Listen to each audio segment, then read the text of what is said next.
තමන්ට විතරක් වාසි වෙන විදිහට වැඩ කරන්නේ කොහොමද කියලා තමයි අපි හැමෝම ඉගෙන ගන්න හදන්නේ. අපි එහෙම කරන්න තමයි උත්සාහ කරන්නේ. එහෙම කරන්න කියලා තමයි අපි අනිත් අයටත් උගන්වන්නේ. හැබැයි ඒක ලෝක සම්මතයට අනුව පටහැනි.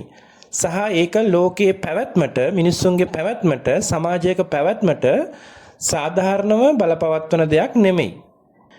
හේතුව කෙනෙක්ට වාසි වෙනවා කියලා කියන්නෙම අනිත් එක්කෙනාට අවාසි වෙනවා කියන එක. කෙනෙක්ට විතරක් වාසි වෙලා අනිත් කෙනාට අවාසි වෙනවා නම් තවදුරටත් එම ක්‍රියාදාමයේ පැවැත්ම පිළිබඳ ප්‍රශ්නාර්ථයක් ඉතුරු වෙනවා.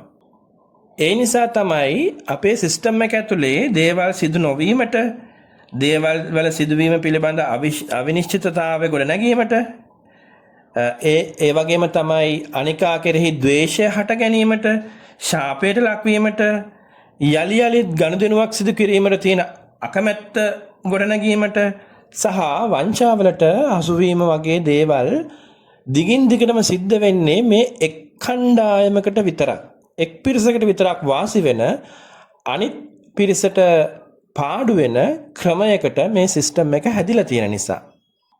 එහෙනම් මොකද්ද විසඳුම?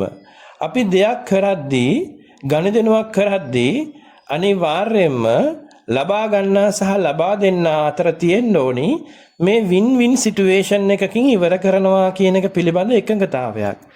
දෙදෙනාටම ජයග්‍රහණයක් ලැබෙන විදිහට මේක අවසන් විය යුතුයි. 50-50 ජයග්‍රහණයකින් කෙලවර විය යුතුයි කියන ඇටිටියුඩ් එක තියෙන්න ඕනි. මේ වින් වින් සිටුේෂන් එකකින් ඉවර වෙනවා කියලා කියන්නේ A පුද්ගලයාත් B පුද්ගලයාත් ලබන්නා වෙන්ම ගන්නාත් සතුටු වෙන්න ඕනි. ඇතම් ගනුදෙනු වලදී අපි දැනම වැඩි ගණන් වලට දේවල් දෙනවා. ඒක දැනම කරන්නේ සාධාරණ මුදල මේකයි, සාධාරණය මේකයි කියලා දැනත් මගේ වාසිය විතරක් මම හිතලා දේවල් තීරණය කරනවා. ලබන්නාත් මෙලෙසමයි. ලබන්නාත් තමන්ගේ සාධාරණ සීමාව, සාධාරණ මුදල, සාධාරණ ක්‍රමය කොහොමද කියලා හොඳාකාරවම තේරුම් අරන් ඉඳිද්දිත් තවත් සාධාරණ, තවත් තමන්ට වාසි, තමන්ට පමණක් වාසි වෙන, තමන්ට පමණක් ලාභ වෙන සීමාවකට මේක ගෙනියන්න උත්සාහ කරනවා.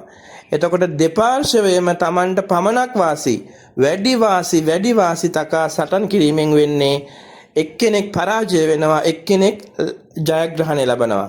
එක්කෙනෙක් පමණක් ජයග්‍රහණය කිරීමෙන් මේ සිස්ටම් එක එස්ටැබ්ලිෂ් වෙන්න, මේ සිස්ටම් එකේ පැවැත්ම තහවුරු වෙන්නේ නැහැ.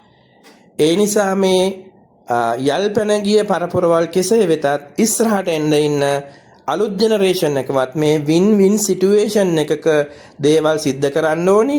දෙදෙනාටම වාසි සහගත වෙන්න මධ්‍යස්ථ තැනකින් දේවල් ගනුදෙනු සිද්ධ වෙන්න ඕනි කියන ඇටිටියුඩ් එක හදාගත්තොත් මේ වංචා සහගත ක්‍රියාවලිය, හොරකමට අසුවීමේ ක්‍රියාවලිය, හොරකම් සිද්ධ වීමේ, වංචා සිද්ධ වීමේ ක්‍රියාවලිය නතර වෙයි.